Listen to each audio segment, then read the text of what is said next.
السلام عليكم، مرحبا بكم في القناة. كنتمنى تكونوا في احسن الاحوال وانتم كتشاهدوا هذا الفيديو. الاقتراح ديال اليوم غادي يكون كلاص او ايس كريم بحجم عائلي رائع جدا، خليط ديال النكهات الفاني والكراميل. كيف كتشوفوا قوام كريمي، ماشي كلاص اللي كتاكلوه وكتلقاوه كله ثلج، والمذاق رائع جدا. بحال الكلاص اللي كتاخدوه من المحلات الكبرى. وجدوه للضيوف ديالكم لوليداتكم، فعلا كيستحق تجربة. نخليكم مع المكونات وطريقة التحضير، فرجة ممتعة. قبل ما نوجد الكلاص، اول مرحله غادي نحضر الجينواز اللي كنحتاج فيها بيضه تكون بدرجه حراره المطبخ. كنضيف لها رشه ديال الملح والقليل من الفاني، وكنضيف 30 غرام ديال السكر بالتدريج وانا كنخفق. كنستمر في الخفق حتى كيتغير اللون ديال البيض وكيتضاعف الحجم ديالو.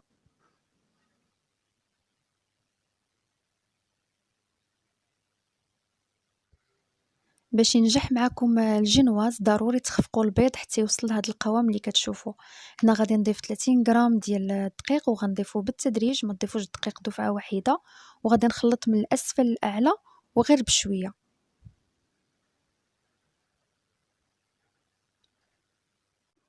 هنا درت سريع الفيديو باش ما يجيش طويل بزاف، ولكن راني كنخلط غير بشويه. بالنسبه للجينواز الوصفه معروفه، كل بيضه كديروا فيها 30 غرام ديال السكر و30 غرام ديال الدقيق.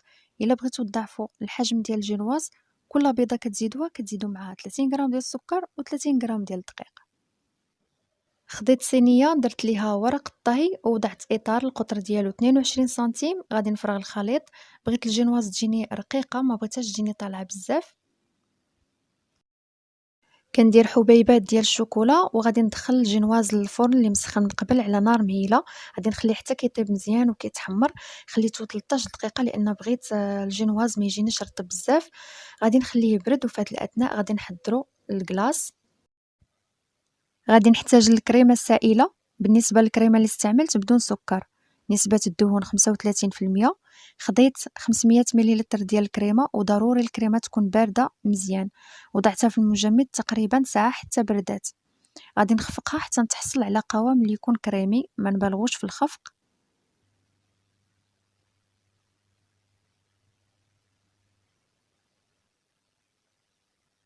هذا هو القوام المطلوب، ما تبالغوش.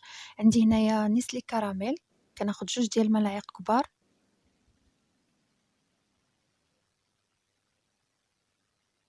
ثم غادي نضيف 2 ديال الملاعق كبار ديال البخاليني ديال اللوز.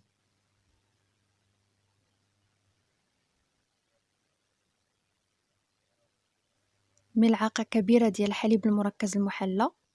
بالنسبة للبخاليني والحليب المركز المحلى، صايبتهم ما خديتهمش جاهزين، ان شاء الله نشاركهم معكم. غادي نخلطهم وغادي نضيف لهم كمية قليلة من الكريمة. غادي نخلط. استعملت الكريمة بدون سكر لان استعملت الكراميل فيه السكر، كذلك البخاليني والحليب المركز. الا استعملتوا كريمه اللي فيها السكر غادي يجيكم الكلاص حلو. كناخذ نصف الكميه ديال الخليط وكنوضعو على الكريمه اللي خفقت في الاول، وكنستمر في الخفق. وغادي نضيف الكميه اللي بقات، وغادي نخفق حتى نتحصل على القوام المطلوب. كتحصلوا على قوام اللي يكون كريمي كيجي بحال لاموس.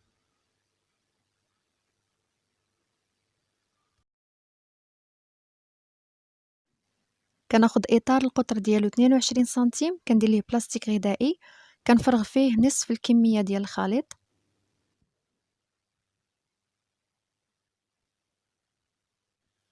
كنوضع الكراميل في الوسط. كنوضعوه بهذا الشكل، ممكن ديروه على شكل خطوط، كذلك ممكن انكم تستغناو عليه. ممكن تعوضوه بالبسكوي، لكم الاختيار. ثم كنضيف نصف الكميه ديال الخليط اللي بقات. كنقاد ليه الوجه مزيان، وغادي نغطيه بلاستيك غذائي. غادي ندخلو للمجمد وغادي نخليه تقريبا ساعه. من بعد ساعه كنخرج الكلاص من المجمد، وغادي ندير الجينواز اللي صوبت في الاول ديال الفيديو. حيت ليها الجوانب فيها 20 سنتيم. كنوضعها بهذا الشكل وكنضغط.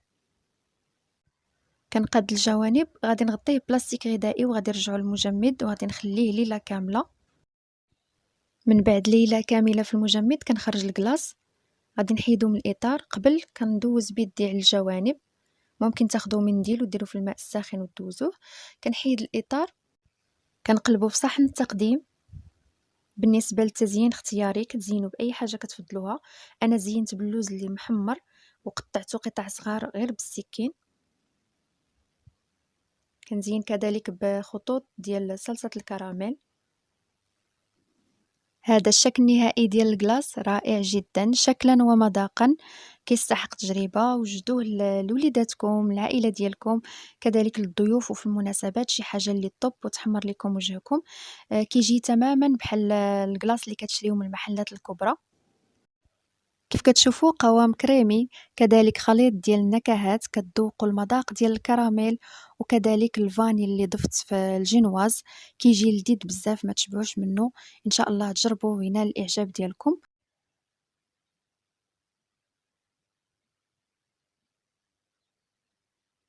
الاقتراح ديال اليوم ان شاء الله كلاص رائع جدا بالنوغا والبسكوي، كيجي غزال وبنين، فعلا كيستحق تجربة. نخليكم مع المقادير وطريقة التحضير، فرجة ممتعة. اول حاجه غادي نحضر النوغا اللي غادي نحتاج في الكلاص. عندي كاس ديال السكر حبيبات، كنديرو في مقله اللي تكون ثقيله. ضروري ديروا مقله ثقيله باش ما يتحرقش السكر. كنديرو فوق نار مهيله وكنخليه ما كنحركوش في الاول حتى كيبدا كيذوب. عندي هنايا نص كاس ديال اللوز بالقشره ديالو، 5 ديال الحبات ديال الكركاع. كنحمرهم في الفران، كتحمرهم غير شويه ماشي بزاف. كيف كتشوفوا السكر بدا كيذوب، مره مره كنحرك المقله باش ما يتحرقش. من بعد ما داب السكر كامل ورجع كراميل، عاد كنحركو ودائما على نار مهيله. كنتاكد ما بقاوش حبيبات ديال السكر وكنضيف قبصه ديال الملحه. كنضيف اللوز والكركاع، كنخلط بسرعه حتى كيتلبسوا لي حبات ديال اللوز والكركاع كاملين بالكراميل.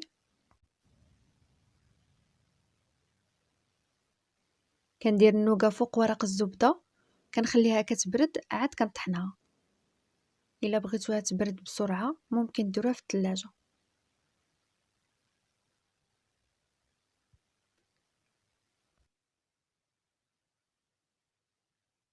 بالنسبة للمكونات اللي غادي نحتاج في الكلاص، عندي 2 علب ديال ياغورت كراميل أو دانيت كراميل، كيس ديال الحليب المجفف نيدو 60 غرام، 2 علب ديال بسكوي أوريو كل علبة فيها 6 ديال القطع، كيس ديال كريم شونتي أو بودرة شونتي، 300 مليلتر من الحليب.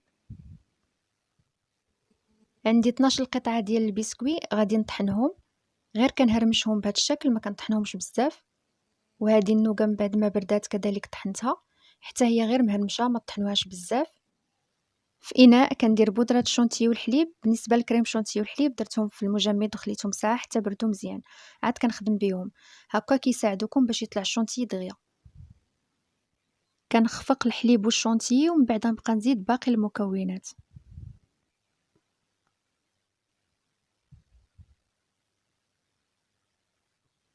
من بعد ما خفقت الحليب والشونتيي شويه، كنزيد الحليب المجفف حتى هو كان في الثلاجة بارد. ضروري المكونات كلها تكون بارده. في الاول كنخلط غير هكا باش ما يطيرش، كنستمر في الخفق.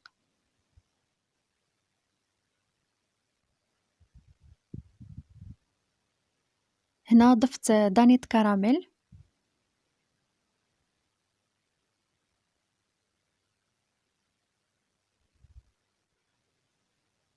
ما تبالغوش في الخفق بزاف باش ما يجيش القوام ديالو بحال الزبده.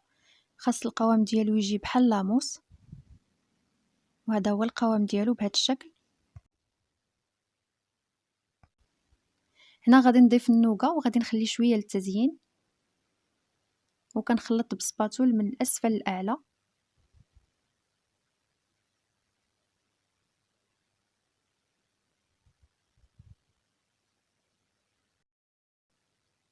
كنضيف البسكوي وكنخلط من الاسفل للاعلى.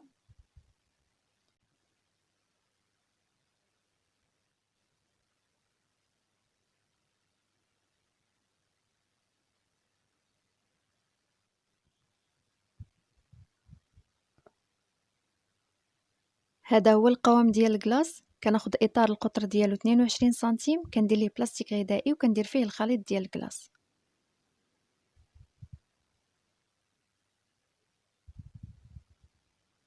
كنقاد الوجه بسباتول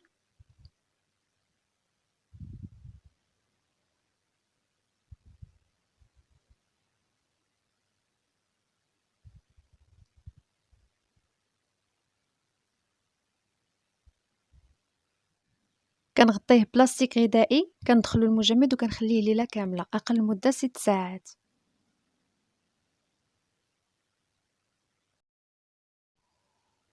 من بعد ليلة كاملة في المجمد كنخرج الكلاص، كندوز السكين في الجوانب،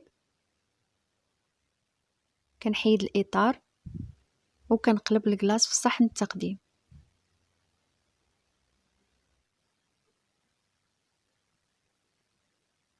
كنقاد الجناب بالسباتول. بالنسبة للتزيين خديت 6 ديال القطع ديال الأوريو قطعتهم في النصف وكنديرهم في الجوانب بهذا الشكل. تزيين سهل وبسيط ولكن رائع. في الوسط غادي ندير النوغا اللي خليت،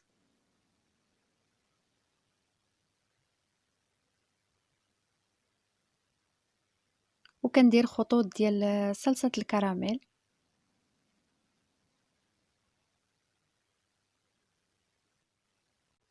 هذا الشكل النهائي ديال الكلاص رائع جدا شكلا ومذاقا.